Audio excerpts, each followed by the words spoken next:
In 1998, I founded and remain the chairman of MCAM, which was Mosaic Collateral Asset Management.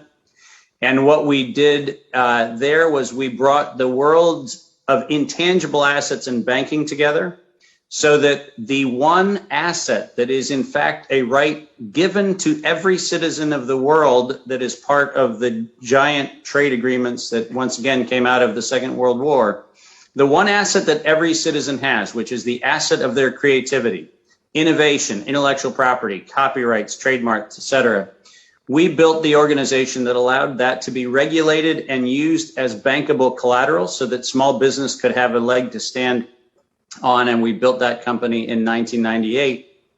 And as a result of the formation of MCAM, we fell through an unfortunate but now fortuitous rabbit hole.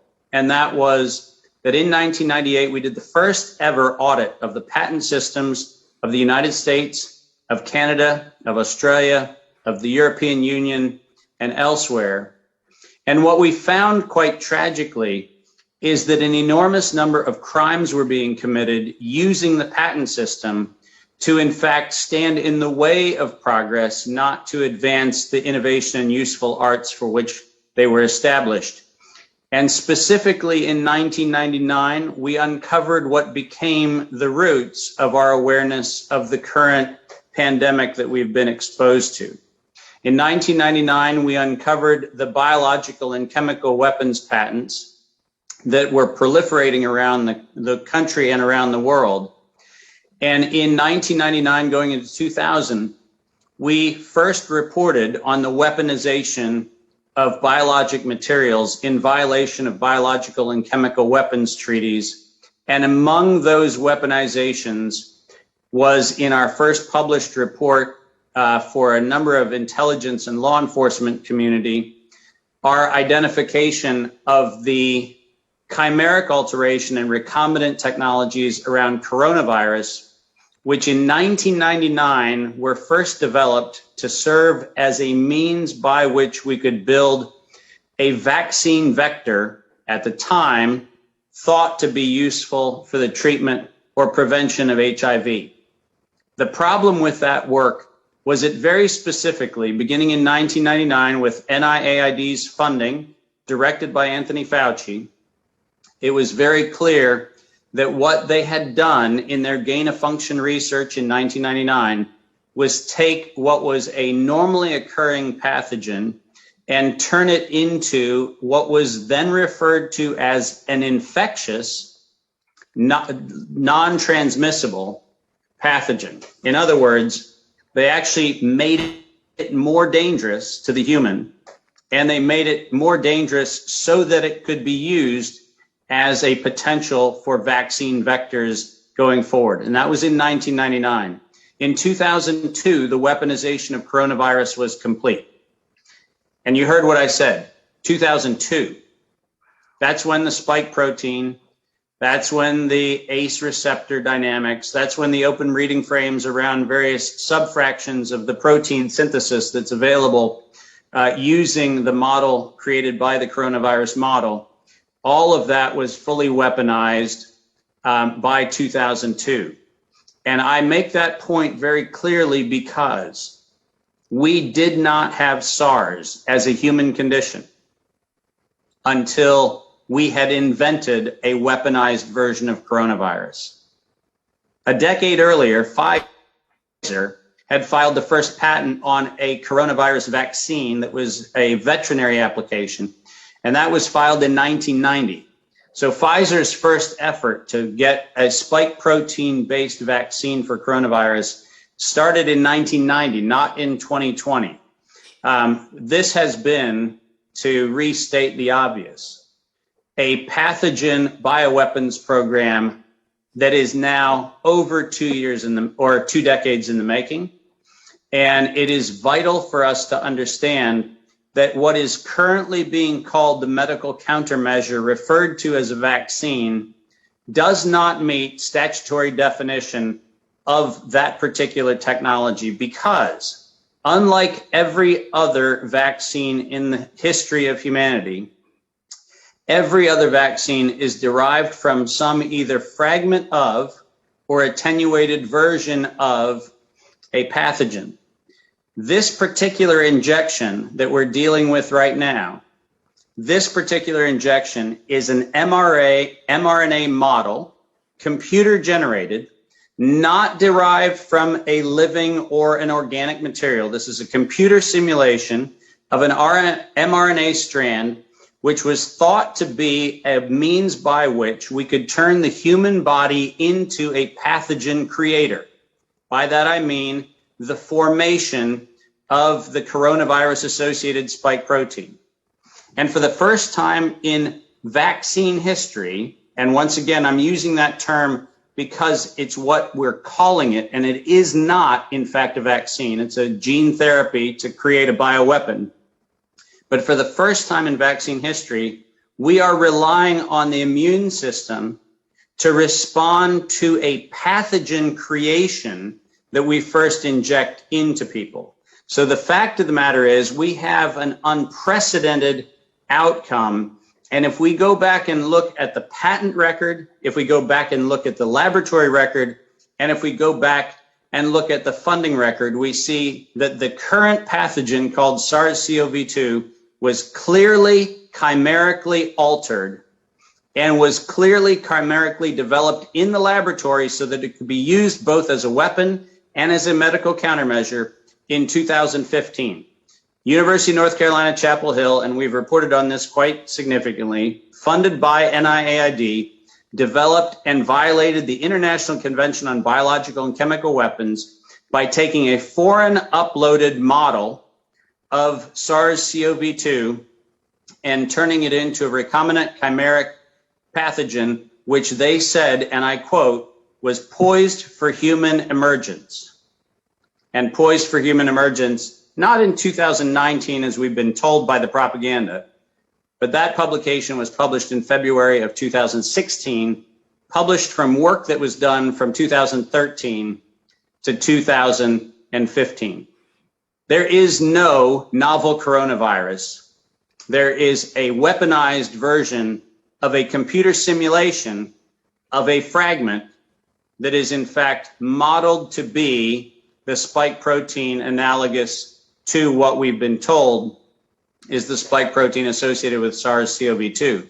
The problem is we do not have anything that is actually derived from an actual pathogen, and we do not have anything that's actually responsive to the immune system that was in fact responsive to a pathogen. This is a computer simulation meant to harm and destroy what we called humanity. You know, David, just listening to you, I mean, nothing that you said is new, and yet to hear again still shocks me that we are at this place, at this time, globally, killing humanity. Yes. And according to Pfizer, we have what they refer to in their own documents as an acceptable death rate. I don't know how many of you can sit with that statement, but the notion that there is something called an acceptable death rate is something I find morally repugnant. But I find more interesting than that Canada's role in this, which has achieved almost no fundamental coverage in any media or even in the counterculture media. And most Canadians don't realize that Canada itself, and not just Canada, but specifically the University of British Columbia, beginning in 2005, realized that if it was going to be relevant in the biotech space, it had to be the country and it had to be the research hotbed for establishing the delivery mechanism whereby mRNA vaccines could be developed. The University of British Columbia, working in partnership with Inex Pharmaceuticals in 2005, developed the lipid nanoparticle technology that ultimately became the basis of the formation of a company in British Columbia called Tecmira Pharmaceuticals.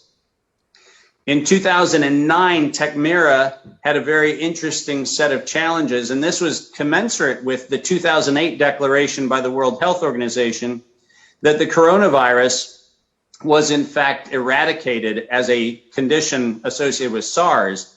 And because of the lack of funding in 2008, both Canada and the United States struggled with the fact that they had developed a technology that was supposed to be for a vaccination of coronavirus and for a number of other viral models. But the problem was they ran out of funding. And so there was a series of reorganizations. And in those reorganizations, two companies were formed, Arbutus Pharmaceuticals and Acuitas Pharmaceuticals. Acuitas is the one that, unfortunately, the government of Canada has not told the citizens of Canada is the reason why both Moderna and Pfizer have the ability to deliver the current bioweapons program. And I think most people would be shocked to find out that when you have the Prime Minister of Canada getting up in front of a camera in the spring of 2020, telling the world that the only way forward is to allegedly return to a new normal when there is a vaccine, what Trudeau did not tell the public was that he had a financial stake in the outcome of that being the selected pathway forward. What he didn't tell the Canadian public was that Canada's blight on the moral record of what has been historically an amazingly wonderful set of innovations coming out of the Canadian research institutions and research laboratories, in fact, created the mechanism whereby you could take mRNA and inject it into a population and try to stabilize that injection. The lipid nanoparticle technology that was developed and ultimately passed to Arbutus was the subject of a licensing agreement that was made with Acuitas Pharmaceuticals in British Columbia, a private company who conveniently had very little reporting requirements. And Acuitas misappropriated the lipid nanoparticle technology and ultimately made it available to both BioNTech and Moderna. It is absolutely critical for us to understand that without the Canadian contribution of the lipid nanoparticle technology from British Columbia, we would have no meaningful response in the form of what's being called a vaccination, and we would not have a bioweapons program. That's a pretty important statement to make to an audience largely of Canadians. And it would be very interesting to find out why it is that Trudeau has not admitted to the public and has been unwilling to actually put into the public record what we know to be at least billions of dollars of concessions. And it could be, I mean, if we look at just Pfizer BioNTech's own situation, we know that in the case of Pfizer BioNTech, that last quarter alone, somewhere between $8 and $9 billion came in the form of the revenue off of all of the interventions that are being sold off as coronavirus vaccines. In the last quarter alone, this would place this tiny little British Columbia company, which in 2009, people, was functionally owned by one person.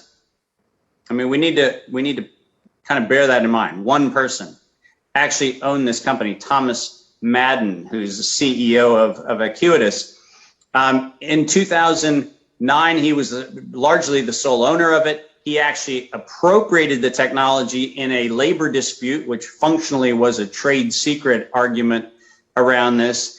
And when we actually look at what happened in 2016, and this is a very important point, people, in 2016, somebody in Canada knew that there was something going to happen with this particular vaccine platform, because in 2016, Arbutus Pharmaceuticals and Acuitas Pharmaceuticals got into litigation on whether or not the license for the lipid nanoparticle technology that Acuitas had from Arbutus was in fact capable of being extended to other pathogens. And in 2016, there was a significant amount of litigation, and the license that Acuitas had to use lipid nanoparticle technology developed by Tecmira, developed by Arbutus, the license was actually terminated in 2016. That coincides with the weaponization of SARS-CoV-2. Now, do we have, at this moment in time, the written record of the evidence of what we know was knowable the answer to that is no. There is no public information that currently exists that has been made in any format that any of us can access. There's no public information to tell us what precisely transpired in 2016, which allowed this particular dispute to erupt between these two Canadian firms, all based in the history of Tecmira. But somewhere in 2016, somebody knew that there was a lottery win to be had. And my guess is that somewhere inside of the Canadian health system, and somewhere inside NIAID and the Vaccine Research Center, and somewhere inside the UNC Chapel Hill records, we will find that the Trudeau government was fully aware by at least 2018 that we were going to have a significant pandemic requiring this core technology to be unleashed on the world, courtesy of the Canadian collaboration on lipid nanoparticles. And there is no question that by the time we get to 2019, March specifically of 2019, we know that Arbutus, Moderna, Pfizer, BioNTech, and others were in fact working on a vaccine for a respiratory pathogen. And we know that information because they amended their patent filings to say exactly that. So let me just unpack this a little bit, David. You're revealing evidence here that this technology has been in the works in Canadian University of British Columbia, supported by Government of Canada for a number of years now. Yep. It was clear that there was a gold mine to be had here because there was a fight over it. Yep. And when Trudeau announced in 2020 that we needed a vaccine to get back to normal, he didn't say, listen, we're part of the solution here. We've developed technology that's going to save the world. He didn't talk about how great Canadian technology is. And I know you don't like to speculate, but why would he not celebrate and announce that to the world? Well, I think it's very clear that he has, for a significant period of time, become extremely compromised in the fact that he pretends on the one hand to be a victim of a public health crisis. And on the other hand, not unlike the governor of New York, the spokesperson for the alleged level-headed response of draconian lockdown and countermeasure approaches, which create the market demand that says that we're going to remove civil liberties, we're going to remove the right for people to actually engage in any civil discourse. But in fact, what we're going to do is pretend like we are somehow the victims of a natural set of events that have unfolded. The fact of the matter is he knows very good and well, because he was party to, and the government certainly was party to, agreements with Pfizer, with Moderna, and with others, where there was no question that Canadian firms knew good and well that the lipid nanoparticle technology was actually a frontline contender for a respiratory pathogen simulation. And by no later than September of 2019, the Canadian government was fully aware and participating in what was supposed to be a global exercise to test the readiness of the world to deal with a respiratory pathogen pandemic that was planned and published in September of 2019. And the Canadian government was very much a party of that. So there's no chance that this was not fully known, fully anticipated, fully premeditated. And there is no question that the script that Trudeau read from was a script that was in fact marketing what would become a federal restraint of trade violation in Canada, which was a very important restraint of trade. By making the allegation, before we even knew what the actual pathogen was technically, what we know is that Trudeau's statements biased the marketplace against the consumer, so that there was in fact declared by the government a single pathway, a single market opportunity out of this particular pandemic.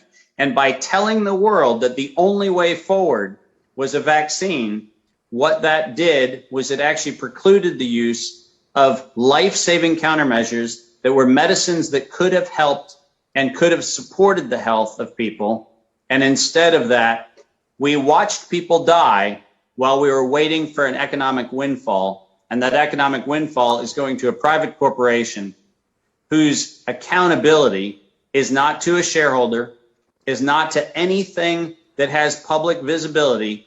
It has the private benefit of being a private British Columbia company that can be used as a front for all manner of things. And it is, in fact, without question, participating in one of the greatest crimes in terms of racketeering and collusion that this world has ever seen. Well, David, that was the question in my head. What kind of crimes are these? I mean, this is treason, amongst other things. This is criminal. This is homicide. Yeah, and it's important for us to really focus in on this because most people have heard me talk about the racketeering and antitrust laws that are violated.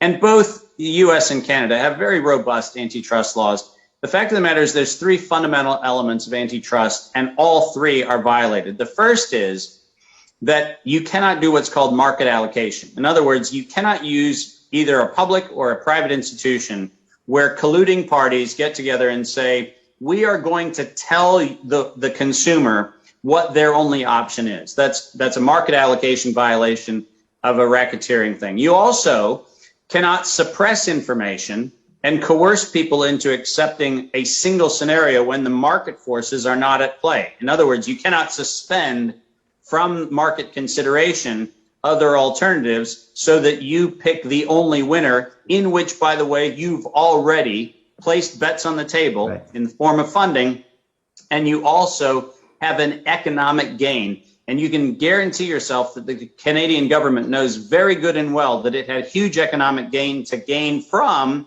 the use of the lipid nanoparticle technology, and it had everything to lose if the lipid nanoparticle technology didn't win. So we know that the collusion was there. We know that the racketeering was there. We also know that there was insider information, non-transparent transactions from what's called interlocking directorates, where individuals who have the ability to set prices, to allocate research dollars, and to ultimately set acquisition policy to take that technology on board is, in fact, by very definition, the racketeering that is anti-competitive and antitrust. Now, why is this important? It's important because these are all felony violations. And what makes a felony violation far more important than a civil crime is that a felony violation actually pierces the veil of corporate liability. And this is a very important point people need to understand. The reason why I'm so obsessed with going after felonies and not going after civil cases is because the felony violation of antitrust laws, which is prima facie established in this pandemic, would in fact mean that the manufacturers would not have the protections provided here in the United States under the 1986 Act, under the PrEP Act, and in Canada under those acts equivalents. In other words, no corporation gets civil liability immunity if they are complicit in a felony crime. And once we establish that that is in fact the case, which, by the way, does not require legal expertise. This is a prima facie case, meaning the facts present themselves. There is no question that this was an act of racketeering and collusion. There is no question that this is an act of willful manipulation of market forces in violation of statutes, both sides of the border. And the fact of the matter is, the minute this becomes felony violation, all of the liability flows back. Civil and criminal liability flows back to the manufacturers. And I can guarantee you that the day Pfizer and Moderna have to be on the hook for the lives they're harming and the lives that they're taking, there is no question that the entire terror campaign would shut down the next day. The problem is we have no accountability right now. Well, you actually do. You've got an election coming up sooner than we do. And the fact of the matter is, this is a moment where Canadians need to understand that we've been duped as a community. And by the way, that's not unique to Canada. The civil society of the world has been duped to believe that we should be arguing about face masks and social distancing and whether businesses should stay open or not. We have been duped into having a conversation that is the wrong conversation.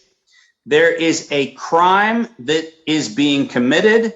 Our public officials are complicit in that crime, and there is no question that as a civilization, we owe it to ourselves and future generations to make sure that we are not silent while those who are in positions of elected authority are committing willful acts of crimes against humanity.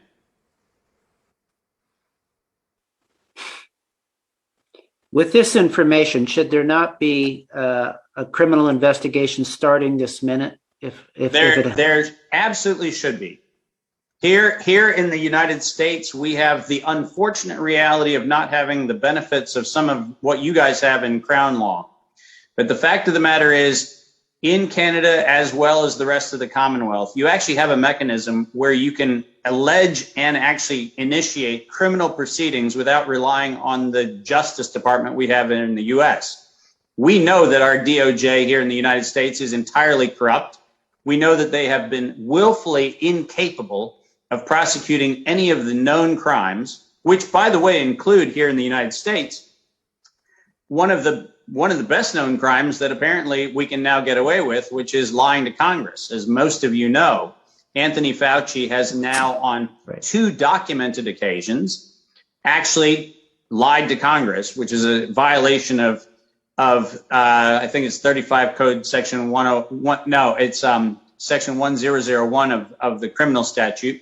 But lying to Congress is something that Fauci started doing in the fall of 2020 when he willfully failed to disclose the financial interests that NIAID had in a number of the technologies that were being promoted in this particular pandemic, failed to disclose the NIAID's and NIH's financial interest in a request that was made by Congress in a report submitted to Congress. Anthony Fauci lied about his financial position, which is in fact a felony. And then, obviously, as you all know, recently, he actually lied about funding gain-of-function research, despite the fact that, as we entered into the public record, there are over 50 letters sent out from NIAID and NIH to his gain-of-function funded studies when the gain-of-function moratorium was put in place, that in fact stated specifically NIAID grants that Anthony Fauci had approved that were in fact gain-of-function research. And ironically, if you look at the influenza research, it is in fact NIAID's own model of gain-of-function, which is published in the op-ed on why gain-of-function research should be supported, which was a piece that they wrote in 2014. We know that there are countless crimes which are felony violations on both sides of the border.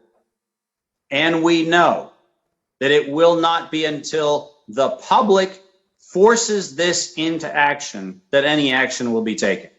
But we need to focus on where the issue is. And I've seen even in the comments a number of people saying, why aren't we talking about PCR tests? The reason why we're not talking about PCR tests is it's not a crime to use the wrong technology to measure a thing that doesn't exist.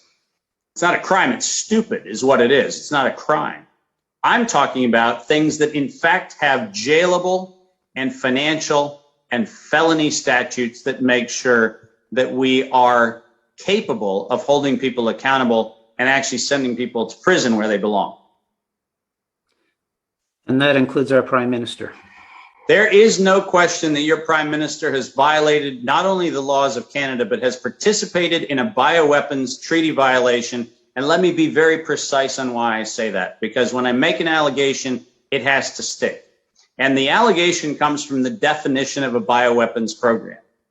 Inside the definition of biological and chemical weapons, the manufacturer or the ability to provide the means by which you manufacture a biological weapon defined under the statute as a fragment or a modeled fragment of a pathogen known to cause human harm, the fact that it is Canadian company technology that is required to deliver this particular weapon means that the government of Canada is complicit in violating biological and chemical weapons laws. And that falls to the Prime Minister. So when I make the allegation, I'm dead serious about it. So we have a choice about whether we're going to re-elect a criminal or not. Well, unfortunately, I would love to be able to tell you that I have faith in the fact that we can come up with people who are sitting for elections that are in fact capable of standing before the public and saying that when I take an oath of office, I mean to protect and defend the citizens of my country. The fact of the matter is, I'm not sure how many people on either side of our lovely border step up and actually take that seriously. I know that there are good people.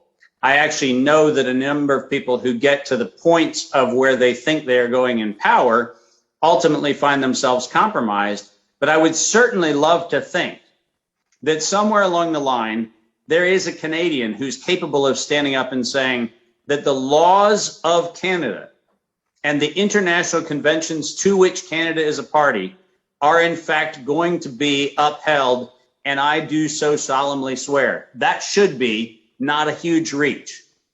And let's hope that come September, it's not a reach. Linda and Darlene, I wonder if you can find Randy, if there's a way to get him on. I'd like to hear his comments to what David has said, as well as Rocco. I know Rocco was trying to join this call as well from his phone. Because what you're saying, David, here is so, the impact of this, the consequence of this is so significant. It needs to be heard. It needs to be broadcast from coast to coast. We need to recognize what we're facing, and we're facing the active crimes against humanity as we speak. We're living in this time. Well, and listen, I mean, we're all here because of this moment, right? As Ted, you know very good and well from our conversations, the fact of the matter is, I am unwilling to be silent because I know that I actually have information and I have compiled information. And the bad news for people like Trudeau is if you think that this is the only piece of information I have on things that he's been involved in, that's a tip of the iceberg. The fact of the matter is I'm very comfortable making public allegations against public seated people in authority because I happen to know that this is not one situation. This is not isolated. This is the beginning of a contest, and I would be more than delighted to find out how deep they want to go head to head with me on what I know about their actions. You know, you talked about it, trying to find a politician that has the integrity to stand up and the amount of people that are compromised. One of the things that I recognize is that this didn't happen. I mean, you point out that the technology didn't happen 18 months ago or less, no. But the erosion of our systems of accountability, our courts of law, our universities, our politicians, our corporate systems, they've been gutted over decades. Yep.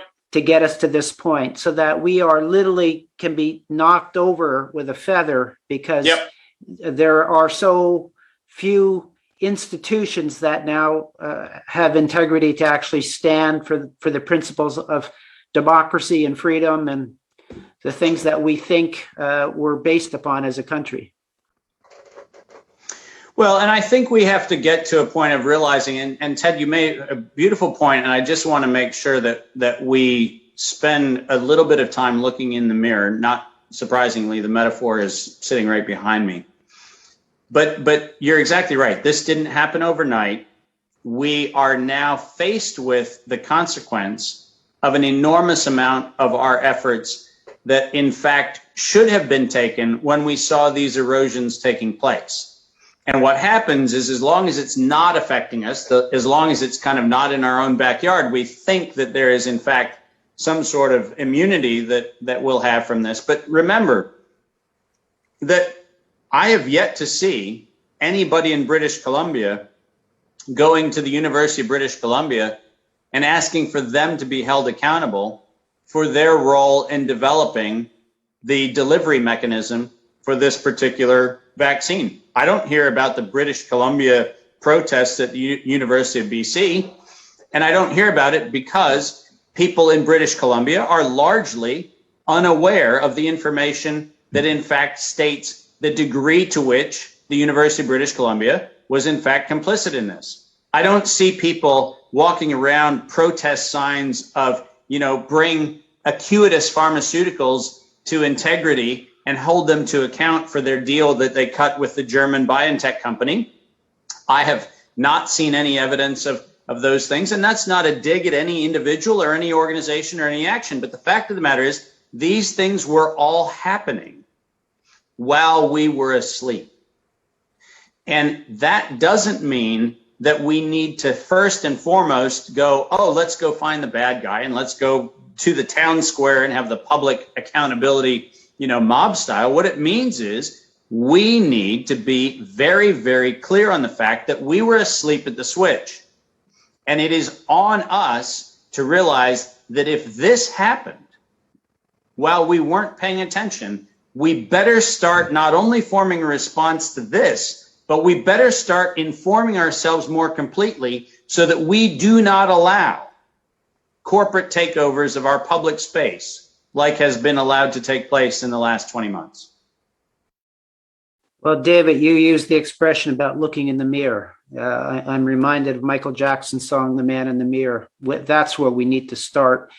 As long as we look to somebody else and say, they're the reason why things are the way they are, we act like we're victims. And yet we've participated in this in ways that we need to recognize and do different if we're going to live in a free and democratic society. We have allowed the erosion of our rights and freedoms. We have gone along with that. We have acquiesced. We're the frogs in boiling water that keep saying, it's okay, it's still comfortable.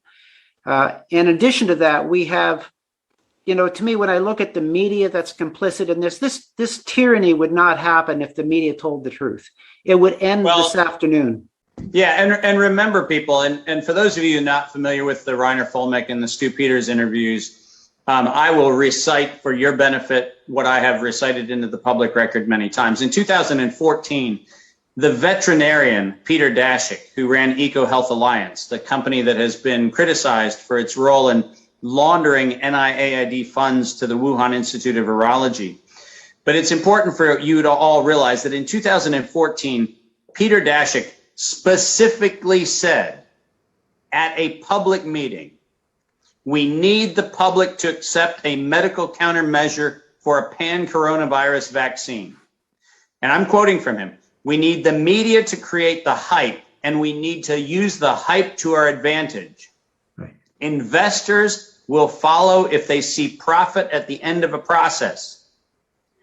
Those are the published words of the guy who was the Wuhan Institute of Virology SARS-CoV-2 architect. So when you think that somehow or another I'm making an allegation that suggests that maybe there was some sort of, I'm implying that there might be something that is off-putting. Listen to what they said in their own words. We need the media to create the hype. We need the hype to terrorize and coerce the population into what? Accepting a pan-coronavirus vaccine.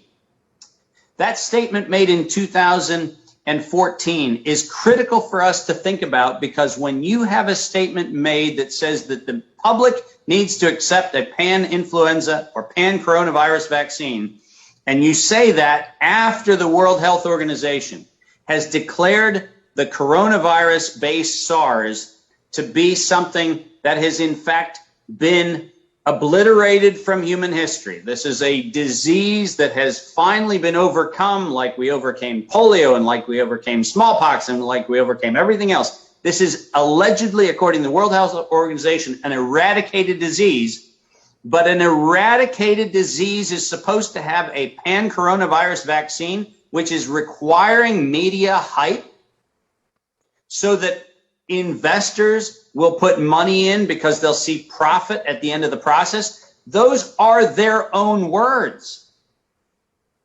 That's not Dave Martin's opinion. And if we in fact have the perpetrators of this crime telling us that they are going to do the crime, why are we left sitting agape in 2020 or 2021 going, oh man, that just sounds like a conspiracy? Well, It sounds like a conspiracy because it is a criminal conspiracy. It is a racketeering conspiracy meant to harm and destroy human life.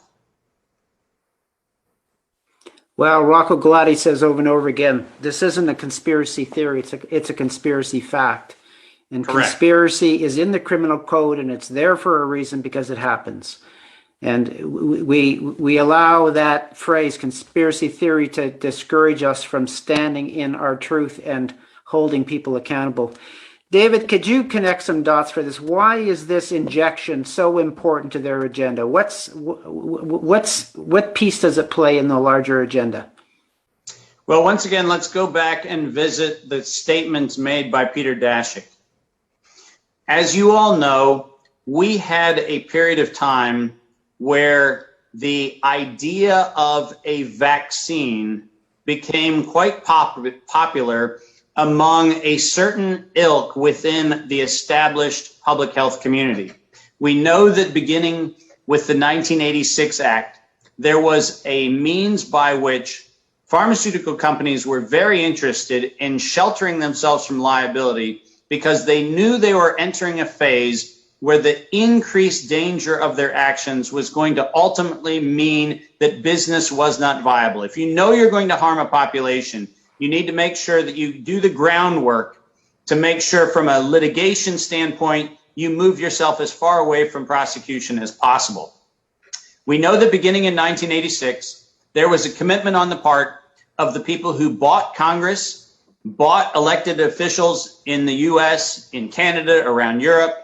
And in 1986, there was a willful act to take what was supposedly a loss-leading public health product like vaccines and turn it into a moneymaker. And it turns out it's a great idea to do that, because if what you're going to do is ultimately try to sell people on a whole host of other pharmaceuticals, it is exceptionally good to build the autoimmune disease pattern, which builds habituation to classic pharmaceutical intervention. That began in 1986. Right. And as we moved into the 1990s, it became very clear that the HIV campaign, which was supposed to be the giant payday where we had the ability to somehow finally get everybody to be afraid of a pathogen, didn't pay off very well because it was classified as a lifestyle-oriented disease. And then what we had in the mid-1990s was the birth of the obsession about what was called a universal influenza vaccine. The desire on the part of industry was to make sure that every person would get addicted to taking the influenza shot every year. It's a great moneymaker. It's a wonderful way for the industry to keep jabbing people on an annual basis. And the problem with that is, as we all know, the influenza vaccine was far less effective than people hoped it would be. And the public, not surprisingly, wasn't willing to fall for it, which led to a series of meetings which took place at the NIAID Advisory Council, together with international partners, to come up with a way to build a mechanism whereby we could convince the world that we needed to have a universal vaccine program for the world. The World Health Organization, NIAID, the Vaccine Research Center, and their international collaborators got together and said, basically, what we need is we need to have an event which allows a mass campaign of terror to be unleashed so that the public accepts something. And so they went down the pathway of a universal influenza and a universal coronavirus vaccine. Tragically, there is in fact no evidence that either of the pathogens was isolated. There was no evidence that we had a basis to create this mass campaign of terror. And even in what was reportedly a pandemic, we actually didn't have people getting sick from a pathogen. One of the reasons why the World Health Organization made it abundantly clear that COVID could be declared with no laboratory evidence is because if in fact there was a requirement for laboratory evidence, we would have actually had to test for a virus. But you didn't have to have COVID-19. You had to have a series of clinical symptoms. Ironically, what we have now is a situation where we are in fact injecting people, and this is where we need to get very clear on this. And remember, people, if you don't hear anything else, remember, the word vaccine is misleading. What is happening is the mRNA computer simulation of an S1 spike protein thought to be modeled off of the possible SARS-CoV-2. And so you got all of those preconditions. This is not a virus. This is not to disrupt a virus. This is actually an injection to make your body produce a foreign pathogen. That's what this injection is.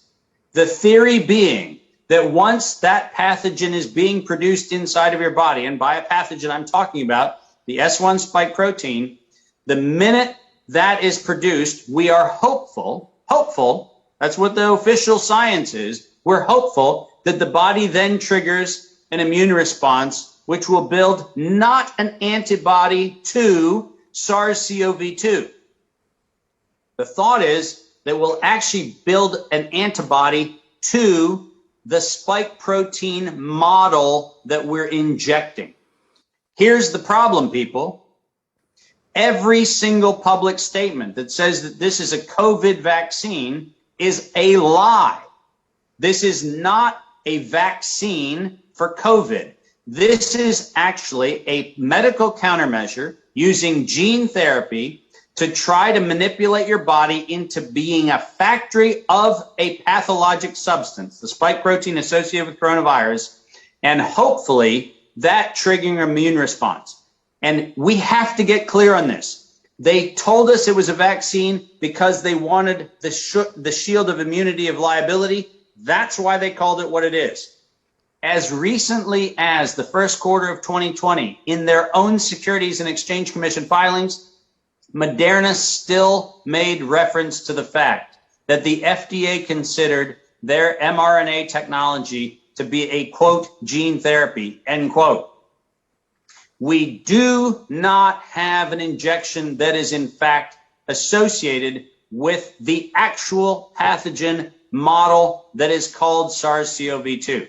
And as a result, we must call it what it is: a foreign supplied computer model delivered to the world from China at some point in the early hours of 2020, sometime between June 7th or January 7th and January 20th. It is a computer model of a simulated pathogen, which was simulated from sampled populations of as many as 40 people prior to the 30th of December. That model that was uploaded to servers around the world was then used to identify a computer model of what might be the mRNA strand that would code the spike protein. And that is what is being injected. We have to get clear on the fact that this is not a classic vaccine the way we are trained to think of vaccines. This is a gene therapy to create a protein within the body, which is to create an immune response. And we're hoping that by injecting that pathogen using Canadian technology as the vector, which is the lipid nanoparticle technology that came out of the University of British Columbia, we must understand that we have been told a narrative so that we actually shield companies from liability, and the narrative is false. And our elected officials have willfully coerced the population using acts of domestic terror to make that message heard. Okay, I know we have less than 10 minutes with you, David. So there's two conversations I want to have with you. What can we do now? What's the most important thing we ought to be focusing our energy and our attention on now?